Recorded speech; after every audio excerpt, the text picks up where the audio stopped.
Our model is Medina al-Munawwarah. This is the reference for absolutely everything we do. When we look at history, unlike the way historians look at history today, for us this is not a linear progression, as if history is developing this way, into a kind of eternal progress, idea of progress. For us, history is very different. It's a succession of going ups and downs, which is represented by the light of prophets and the heighten of cultures, that it reaches its peak at the time of Rasul ﷺ in Medina. And from then on, there is a waving, ondular waving, going down. So progression, no. Our history has already reached the limit. It's now going down until the end of times. Nevertheless, during this time, there is ups and downs. So you have Al-Andalus going down, then Ottomans going down. You can examine the time of the Ottomans in the light of Medina and discover what things among the Ottomans were good and which ones were bad. How do I know? Because I have an historical reference. My historical reference is Medina. So if something done in Medina was not done in the Ottoman time, or was done in the contrary fashion, or was done against it, then I would say this is the time of decline for the Ottoman time.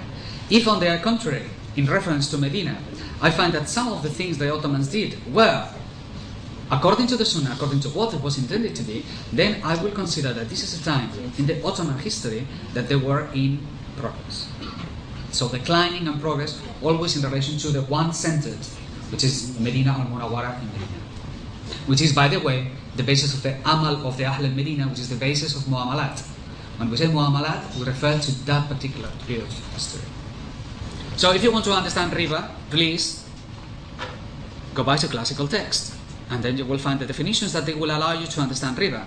Because if you follow the definitions of Rashid Reda, that basically said riba al-nasi has nothing to do with deferment, adding deferment, is to do with the interest in the loan. Well, Rashid Reda was so insane that he even said compound interest is haram, but single interest is halal. I mean, it was so insane that the followers couldn't sustain it. So they have to kind of turn it around. But it doesn't matter. What has become now the formula of all Islamic bankers today, and you find it in all the literature, is that riba is interest. So if you have interest-free economy, that is halal. That is insane. That is completely untrue. Completely untrue. Interest-free doesn't mean anything at all. Okay? Furthermore, among the practices that are haram includes what Ibn Rushd mentions as 2 transactions in one. But there is another one called 2 prices in one. People don't know anything about it. 2 prices in one means that you cannot have one car being sold cash 100,000, delay terms 120,000. It's 2 prices in one. It's haram. Okay? So there are people today who say, well, I do not sell on the spot. I only sell on the late terms. So I only sell for 120,000. The markup is already there. So they say interest free. All they have to do is to divide by 12 months. Since there's no spot price to compare it with, of course they can call it interest free. The markup is already there. So it's not interest, it's profit. Favorite expression of Islamic banks. It's insane. Insane. This is black and white, it's clear. This is Islamic law. It's not hidden chapters, it's the front line. And nobody says a word about it. We are allowing these lies in front of our eyes in the name of banks and prime ministers talking about Islamic banking as if it was the greatest glory of Malaysia, which is the biggest shame of Malaysia. And all the other countries who have totally sold out the deen of Islam in order to allow this mockery to take place. Do you think Islamic banking is going to come up with the Islamic gold dinar idea? Not in 1,000 years, for God's sake. It is in their interest that the whole thing about the gold dinar is buried and forgotten. So some people who are very worried about me speaking about the gold dinar all the time, and some others who are started to write about the gold dinar from this organization called SINF, or InSafe.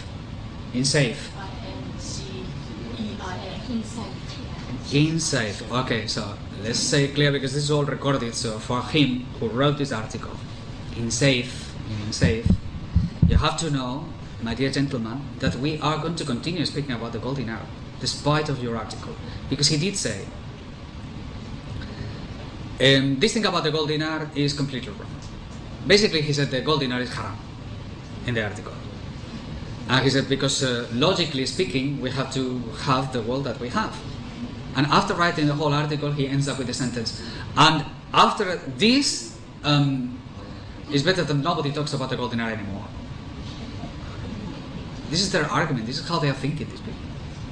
You think they are going to silence us by this way? No, they won't. And we will continue. And the gold dinar will be used to pay zakat. And darura will be over. And when darura is over, means everybody has to pay zakat using the gold dinar.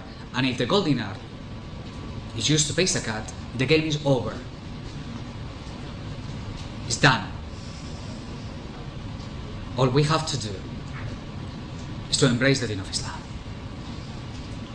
and to abandon the fears that they have blocked the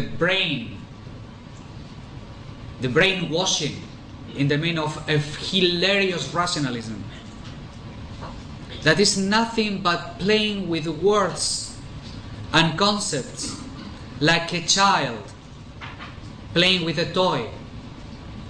That's what you are using in these universities, the brain for.